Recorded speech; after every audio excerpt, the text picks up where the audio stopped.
ಸಾರ್ವಜನಿಕರು ಹಾಗೂ ವಿಷಯ ಮಾಧ್ಯಮಗಳಿಗೆ ಈ ಪತ್ರಿಕಾಗೋಷ್ಠಿ ಸ್ವಾಗತ ಕೃಷ್ಣಾಚಾರ್ಯಿದ್ದಾರೆ ಹಾಗೂ ರವಿಶಂಕರ್ ಬಂದಿದ್ದಾರೆ, ಅವರು ಸತ್ಯನಾರಾಯಣ ಅವರು ಬಂದಿದ್ದಾರೆ, ಮತ್ತೆ ನಮ್ಮ ಆಯುಷ್ ಪತ್ರಿಕಾಗೋಷ್ಠಿಯನ್ನು ನಮ್ಮ ನಿಮಗೆಲ್ಲ ಗೊತ್ತೇ ಇದೆ. ಕಳೆದ 27 ವರ್ಷಗಳಿಂದ ಮಾನ್ಯ KS ಈಶ್ವರಪ್ಪನವರ ಘನ ಅಧ್ಯಕ್ಷತೆಯಲ್ಲಿ ನಾವು ನೂರಾರು ಕಾರ್ಯಕ್ರಮಗಳನ್ನು ಮಾಡಿದ್ದೇವೆ.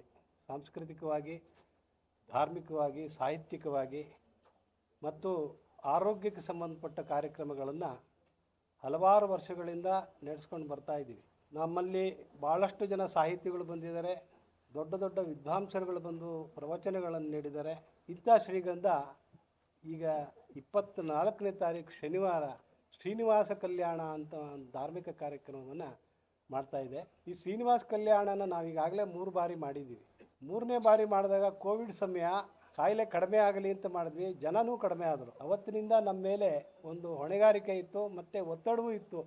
ಇನ್ನೊಮ್ಮೆ ಶ್ರೀಗಂಧದಿಂದ ಶ್ರೀನಿವಾಸ ಕಲ್ಯಾಣವನ್ನು ಮಾಡಬೇಕು ನಗರದಲ್ಲಿ ಅಂಥೇಳಿ ನಾವೆಲ್ಲ ಈಶ್ವರಪ್ಪನವರನ್ನು ಕೇಳಿದಾಗ ಅವರು ಇಲ್ಲ ಎಲ್ಲ ಸೇರಿ ಮಾಡೋಣ ಅಂಥೇಳಿ 24ನೇ ತಾರೀಕು ಶ್ರೀವಾರಿ ಫೌಂಡೇಶನ್ ಬೆಂಗಳೂರು ಅವರು ತಿರುಪತಿ ಒಳಗೆ ಯಾವ ರೀತಿ ಶ್ರೀನಿವಾಸ ಕಲ್ಯಾಣ ಕಾರ್ಯಕ್ರಮ ನಡೆಯುತ್ತೋ ಅದೇ ರೀತಿ ಶಿವಮೊಗ್ಗದಲ್ಲಿ ಕೂಡ ನಡೆಸ್ಕೊಡ್ತಾರೆ. ಅವರು ಈಗಾಗಲೇ ಹಿಂದೆ 2 ಬಾರಿ ನಡೆಸಿದ್ದಾರೆ, ಈ ಬಾರಿಯೂ ಅವರೇ ನಡೆಸ್ಕೊಡ್ತಾ ಇದ್ದಾರೆ. ಶನಿವಾರ 24ನೇ ತಾರೀಕು 24/8/24 ಶನಿವಾರ 5:30ರಿಂದ ವಿನೋಬನಗರ 60 ಅಡಿ ರಸ್ತೆಯಲ್ಲಿರುವ ಶನೇಶ್ವರ ದೇವಸ್ಥಾನದ ಆವರಣದಲ್ಲಿ, ಅಂದರೆ ಶುಭಮಂಗಳ ಕಲ್ಯಾಣ ಮಂದಿರದಲ್ಲಿ ನಾವು ಆವರಣದಲ್ಲಿ ಮಾಡಬೇಕು ಅಂತ ಮಾಡಿದ್ವಿ. ಆದರೆ ಮಳೆಯ ಕಾರಣ, ಈ ಮಳೆ ಯಾವಾಗ ಬರುತ್ತೆ ಯಾವಾಗ ಹೋಗುತ್ತೆ ಒಂದು ಗೊತ್ತಿಲ್ಲ. ಆದ್ದರಿಂದ ಮಳೆಯ ಕಾರಣದಿಂದಾಗಿ ಶುಭಮಂಗಳ ಕಲ್ಯಾಣ ಮಂದಿರದ ಒಳಗಡೆ ಮಾಡ್ತಿದ್ವಿ. ಹೊರಗಡೆ LED TV ಇರುತ್ತೆ. ಬಂದ ಜನಗಳಿಗೆ, ಅಂದರೆ ಹೆಚ್ಚಾಗಿ ಬಂದ ಜನಗಳಿಗೇನು ನೋಡೋದಕ್ಕೆ ತೊಂದರೆ ಆಗೋದಿಲ್ಲ ಅಂಥೇಳಿ ಈ ಕಾರ್ಯಕ್ರಮಕ್ಕೆ ಮುಂಚೆ ನಗರದ ಗುರುಗುಹ ಸಂಗೀತ ಸಭಾ ಅವರ ಶಿಷ್ಯಂದರಿಂದ ದಾಸರ ಪದಗಳ ಗಾಯನ ಕಾರ್ಯಕ್ರಮ ಇರುತ್ತೆ 5:30ರವರೆಗೆ, ಅಥವಾ ಕಾರ್ಯಕ್ರಮ ಪ್ರಾರಂಭ ಆಗೋವರೆಗೆ, ಶ್ರೀನಿವಾಸ ಕಲ್ಯಾಣ ಕಾರ್ಯಕ್ರಮ ಪ್ರಾರಂಭ ಆಗೋವರೆಗೆ. ಆನಂತರ ಎಲ್ಲರಿಗೂ ತೀರ್ಥ ಪ್ರಸಾದ ಮತ್ತು ರಾತ್ರಿಯ ಊಟ ಪ್ರಸಾದ ಸೇವನೆ ಇರುತ್ತೆ.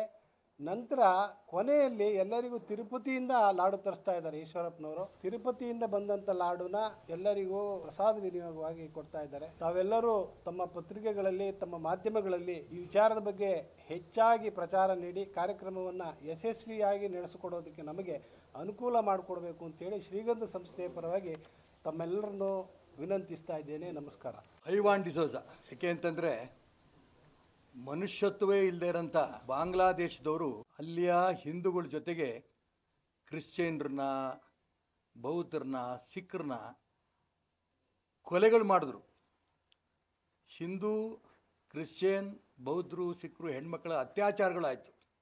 ಇದು ಗೊತ್ತಿದ್ದರೂ ಕೂಡ ರಾಜಕಾರಣದಲ್ಲಿ ಯಾರನ್ನೋ ತೃಪ್ತಿಪಡಿಸ್ಬೇಕು ಅನ್ನೋಂಥ ಒಂದೇ ಉದ್ದೇಶದಿಂದ ಬಾಂಗ್ಲಾದೇಶದಲ್ಲಿ ಹೆಂಗೆ ದಂಗೆ ಆಯಿತು ಅದೇ ರೀತಿ ನಾವು ಇಲ್ಲೂ ಮಾಡ್ತೇವೆ ಅನ್ನೋಂಥ ಹೇಳಿಕೆಯನ್ನು ಒಬ್ಬ ಕಾಂಗ್ರೆಸ್ ನಾಯಕ ಹೇಳ್ತಾನಲ್ಲ, ಆ ಕಾಂಗ್ರೆಸ್ಸು ಸ್ವಾತಂತ್ರ್ಯಕ್ಕೋಸ್ಕರ ಹೋರಾಟ ಮಾಡೋದು ಕಾಂಗ್ರೆಸ್ಸು. ಕ್ರಾಂತಿ ಇತ್ತು, ಆದರೆ ಅತ್ಯಾಚಾರಗಳಿರಲಿಲ್ಲ, ದಂಗೆಗಳಿತ್ತು, ಕೊಲೆಗಳಿರಲಿಲ್ಲ. ಇವತ್ತು ಕೊಲೆ, ದಂಗೆ, ಹಿಂದೂ, ಕ್ರಿಶ್ಚಿಯನ್ ಎಲ್ಲರೂ ಕೂಡ ಮಾಡಿದಂಥ ಬಾಂಗ್ಲಾ ರೂಪದಲ್ಲಿ ನಾವು ಇಲ್ಲೂ ಕೂಡ ನಾವು ದಂಗೆ ಮಾಡ್ತೀವಿ, ಕೊಲೆಗಳು ಮಾಡ್ತೀವಿ ಅನ್ನೋಂಥ ಮಾತನ್ನು ಹೇಳ್ತಾರಲ್ಲ, ಈತ ಕಾಂಗ್ರೆಸ್ಸಿಗನಾಗಿರೋದಕ್ಕೆ ಯೋಗ್ಯನಾ ಅಂತ. ಯಾಕೆಂದರೆ ಕಾಂಗ್ರೆಸ್ ಶಾಂತಿನೂ ಇತ್ತು, ಮಹಾತ್ಮ ಗಾಂಧಿಯರ ಶಾಂತಿನೂ ಕೂಡ ಈ ದೇಶಕ್ಕೆ ಸ್ವತಂತ್ರ ತರೋದ್ರಲ್ಲಿ ಯಶಸ್ವಿ ಆಯಿತು. ಭಗತ್ ಸಿಂಗ್, ಚಂದ್ರಶೇಖರ್ ಆಜಾದ್ ಇವ್ರದ್ದೆಲ್ಲರದ್ದು ಕೂಡ ಕ್ರಾಂತಿನೂ ಇತ್ತು. ಆದರೆ ಇವರು ಬಹಳ ಶಾಂತಿ ಬಗ್ಗೆನೇ ಹೇಳ್ತಾರೆ, ಸಂತೋಷ. ಅಂಥ ಶಾಂತಿ ಮಹಾತ್ಮ ಗಾಂಧೀಜಿಯವರಿಗೆ ಮಾನ್ಯ ಈ ಐವಾನ್ ಡಿಸೋಜ ಕೊಟ್ಟಿರೋಂಥ ಸ್ಟೇಟ್ಮೆಂಟ್ ಇದೆಯಲ್ಲ, ಇದು ಗಾಂಧಿ ಸ್ವರ್ಗದಲ್ಲಿರೋಂಥ ಗಾಂಧಿಗೆ ಸಮಾಧಾನ ಆಗತ್ತಾ? ಒಬ್ಬ ಕಾಂಗ್ರೆಸ್ ನಾಯಕರು, ಮಲ್ಲಿಕಾರ್ಜುನ್ ಖರ್ಗೆ ಇರ್ಬೋದು, ರಾಹುಲ್ ಗಾಂಧಿ ಇರ್ಬೋದು, ಇವ್ರು ಯಾರಾದರೂ ಕೂಡ ಈ ಐವಾನ್ ಕೊಟ್ಟಿರೋಂಥ ಸ್ಟೇಟ್ಮೆಂಟ್ ಖಂಡನೆ ಮಾಡಿದಾರಾ? ನಿನ್ನ ಪಕ್ಷದಿಂದ ಕಿತ್ತಾಕ್ತೀವಿ ಅಂತ ಮಾತನ್ನು ಹೇಳಿದಾರಾ? ಈ ಕಾಂಗ್ರೆಸ್ ಪಕ್ಷದವ್ರಿಗೆ ಆಯಾ ಸಂದರ್ಭದಲ್ಲಿ ಬರೋಂಥ ಏನು ಗಲಾಟೆಗಳಾಗುತ್ತೆ, ದೊಂಬೆಗಳಾಗುತ್ತೆ, ಅದರಿಂದ ತಮ್ಮ ರಾಜಕೀಯ ಬೇಳೆ ಬೇಯಿಸ್ಕೊಂಡಂತ ಬೆಂಕಿ ಹಾಕ್ತಾರೆ. ಆ ಥರದಲ್ಲಿ ಇವತ್ತು ಈ ಐವಾನ್ ಕೊಟ್ಟಿರೋಂಥ ಹೇಳಿಕೆ ಇದೆಯಲ್ಲ, ಇವತ್ತು ಇಡೀ ದೇಶದ ನಾಗರಿಕರನ್ನ ತಲೆ ತಗ್ಸಂಗೆ ಮಾಡಿದೆ. ಕಾಂಗ್ರೆಸ್ನವ್ರಿಗಂತೂ ಮಾನ ಮರ್ಯಾದೆ ಇಲ್ಲ. ಯಾಕೆಂದರೆ ಅವ್ನು ಕೊಟ್ಟಂಥ ಹೇಳಿಕೆಯನ್ನು ತಕ್ಷಣ ಅದನ್ನು ಖಂಡನೆ ಮಾಡಬೇಕಿತ್ತು, ಅವನ ಪಕ್ಷದಿಂದ ಉಚ್ಚಾಟನೆ ಮಾಡಬೇಕಾಗಿತ್ತು, MLC ಸ್ಥಾನ ಕಿತ್ತು ಬಿಸಾಕಬೇಕಾಗಿತ್ತು. ಅವ್ರಿಗೆ ಅದು ಲೆಕ್ಕಕ್ಕಿಲ್ಲ. ಕಾಂಗ್ರೆಸ್ನವ್ರು ಏನಾಗಬೇಕಾಗಿದೆ, ಈ ಸಂದರ್ಭದಲ್ಲಿ ರಾಜಕೀಯ ಬೇಳೆ ಬೇಯಿಸೋದಕ್ಕೆ ನಮಗೆ ಸಪೋರ್ಟ್ ಮಾಡ್ತಾ ಇದ್ದಾರೆ ಅನ್ನೋಂಥ ಒಂದೇ ಕಾರಣಕ್ಕೆ ಅವರ ಇದಕ್ಕೆ ಸಹಿಸ್ಕೊತಾ ಇದ್ದಾರೆ. ನಾನು ಅದಕ್ಕೋಸ್ಕರ ಹೇಳ್ತೀನಿ, ಈ ಹೈವಾನ್ ಡಿಸೋಜಾನ ಮುಂಚೆ ಕಿತ್ತು ಬಿಸಾಕಬೇಕು. ಅವನ ರಾಷ್ಟ್ರದ್ರೋಹಿ ಅನ್ನೋದು ತೀರ್ಮಾನ ಮಾಡಿ ಅವನ್ನ ಅರೆಸ್ಟ್ ಮಾಡಬೇಕು. ಅವನ ಮೇಲೆ ಏನೇನು ಕ್ರಿಮಿನಲ್ ಕೇಸ್ ಹಾಕಬೇಕು, ಕ್ರಿಮಿನಲ್ ಕೇಸ್ಗಳಾಗಿ ಜೈಲಿಗೆ ಕಳಿಸ್ಬೇಕು. ಏನು ಬೇಕಾದ್ರೂ ಹೇಳ್ಬೋದು ಈ ದೇಶದಲ್ಲಿ, ಪತ್ರಿಕಾ ಸ್ವಾತಂತ್ರ್ಯ, ವಾಕ್ ಸ್ವಾತಂತ್ರ್ಯ ಇದೆ ಅಂತ ಅಂದ್ಕೊಂಡು ಈ ರೀತಿ ತಮ್ಮ ಹೇಳಿಕೆಗಳು ಹೇಳ್ಕೊಂಡು ತಮ್ಮ ಪ್ರತಿಭೆಯನ್ನು ತೋರಿಸ್ಕೊಂಡು ತಾನೇ ದೊಡ್ಡ ಲೀಡ್ರು ಅನ್ನೋಂಥ ಪ್ರಯತ್ನ ನಡೆಸ್ತಾ ಇದ್ದಾರಲ್ಲ, ಇದನ್ನು ನಾನು ಖಂಡಿತ ಇದನ್ನು ಸಂಪೂರ್ಣ ಖಂಡನೆ ಮಾಡ್ತೀನಿ. ಇದನ್ನು ಕಾಂಗ್ರೆಸ್ಸಿಗರು ಕೂಡ ಖಂಡನೆ ಮಾಡಬೇಕು, ಅವನ ಬಗ್ಗೆ ಕ್ರಮ ತಗೋಬೇಕು. ಯಾಕಂದರೆ ಈ ದೇಶ ಇಂಥ ದೇಶ ಅಲ್ಲ ಇದು. ಇಲ್ಲಿ ಎಲ್ಲರನ್ನೂ ಕೂಡ ಸಹಿಷ್ಣುತೆಯಿಂದ ನಾವು ನೋಡ್ತಾ ಇದ್ದೀವಿ. ಹಾಗಾಗಿಯೇ ಇವತ್ತು ಭಾರತದಲ್ಲಿರೋಂಥ ಎಲ್ಲ ಹಿಂದೂಗಳು, ಮುಸಲ್ಮಾನರು ಸಂತೋಷದಿಂದ ಇರೋದು. ಆ ಮಾಜಿ ಪ್ರಧಾನಮಂತ್ರಿಯಲ್ಲಿ ನಾವು ರಕ್ಷಣೆ ಕೊಟ್ವಿ. ಅಲ್ಲಿಯೇ ಹಿಂದೂಗಳೆಲ್ಲ ಜಾಗೃತಿ ಆದ ನಂತರ ಅವರು ಒಟ್ಟಾಗಿ ಮೆರವಣಿಗೆ ಮಾಡಿದ್ರು. ಆ ಹಿಂದೂಗಳು ಮಾಡಿದಂಥ ಲಕ್ಷ ಜನ ಮಾಡಿದಂಥ ಮೆರವಣಿಗೆಯಲ್ಲಿ ಒಂದೇ ಒಂದು ಗಲಾಟೆ ಆಗಲಿಲ್ಲ. ಇದು ಹಿಂದೂ ಸಮಾಜದ ವಿಶೇಷತೆ. ಅಲ್ಲಿ ಮುಸಲ್ಮಾನರ ಮೇಲಾಗಲಿ ಬೇರೆ ಯಾರ ಮೇಲಾದರೂ ಕೂಡ ಈ ಲಕ್ಷ ಜನ ಹೋಗಿ ದಂಗೆ ಮಾಡ್ತೀನಿ, ಕೊಲೆ ಮಾಡ್ತೀನಿ ಅಂತ ಮಾಡಲಿಲ್ಲ. ಶಾಂತಿಯಿಂದ ಮೆರವಣಿಗೆ ಮಾಡಿದ್ರು. ಅದಕ್ಕೋಸ್ಕರ ಈಗಿನ ಪ್ರಧಾನಮಂತ್ರಿ ಹಿಂದೂ ಸಮಾಜದ ಕ್ಷಮೆ ಕೇಳಿದ್ದಾರೆ. ಈ ರೀತಿ ಆಯಿತು, ಅನ್ಯಾಯ ಆಯಿತು, ತಪ್ಪಾಗಿದೆ ಅಂತ.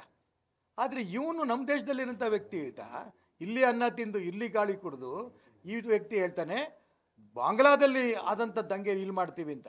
ಅಂದರೆ ಇಲ್ಲಿಯ ಮುಸಲ್ಮಾನರು ನೀವು ದಂಗೆ ಮಾಡಿ, ಇಲ್ಲ ಹಿಂದೂಗಳನ್ನು, ಇಲ್ಲಿಯ ಕ್ರಿಶ್ಚಿಯನ್ರನ್ನ, ಇಲ್ಲಿನ ಬೌದ್ಧರನ್ನ ನೀವು ಕೂಡ ಅವ್ರನ್ನ ಅತ್ಯಾಚಾರ ಮಾಡಿ, ನೀವು ಹೆಂಗೆ ನಡೀತೋ ಅದೇ ರೀತಿ ಮಾಡಿ ಅನ್ನಂತ ಪ್ರೋತ್ಸಾಹ ಕೊಟ್ಟದ ಅರ್ಥ ಏನು? ಅಲ್ಲಿ ನಡೆದಂಥ ದಂಗೆ ಅದೇ ರೀತಿ ಇಲ್ಲೂ ಆಗತ್ತೆ. ಈ ಮಾತನ್ನು ಹೇಳಿದ್ರೆ ಇನ್ನೂ ಅವ್ರನ್ನ ಕಾಂಗ್ರೆಸ್ ಪಕ್ಷದಲ್ಲಿ ಇಟ್ಕೊಂಡಿದಾರಲ್ಲ, ಇದು ಕಾಂಗ್ರೆಸ್ ಆಯಿತು ಅಂತ ಕೇಳೋಕ್ಕೆ ಇಷ್ಟಪಡ್ತೀನಿ. ಯಾರ್ಯಾರು ಹೇಳಿದ್ರೋ ಎಲ್ಲರೂ ರಾಷ್ಟ್ರದ್ರೋಹಿಗಳೇ. ಕೃಷ್ಣ ಬೈರೇಗೌಡ ಆಕಾಶದಿಂದ ಇಳಿದಿಲ್ಲ. ಯಾರ್ಯಾರು ಇದನ್ನು ನಾವು ಈ ಹೈವಾನ್ ಡಿಸೋಜಾ ಹೇಳಿದನಲ್ಲ ಅದನ್ನು ಬೆಂಬಲ ಕೊಡ್ತಾರೋ ಇವರೆಲ್ಲರೂ ರಾಷ್ಟ್ರದ್ರೋಹಿಗಳೇ.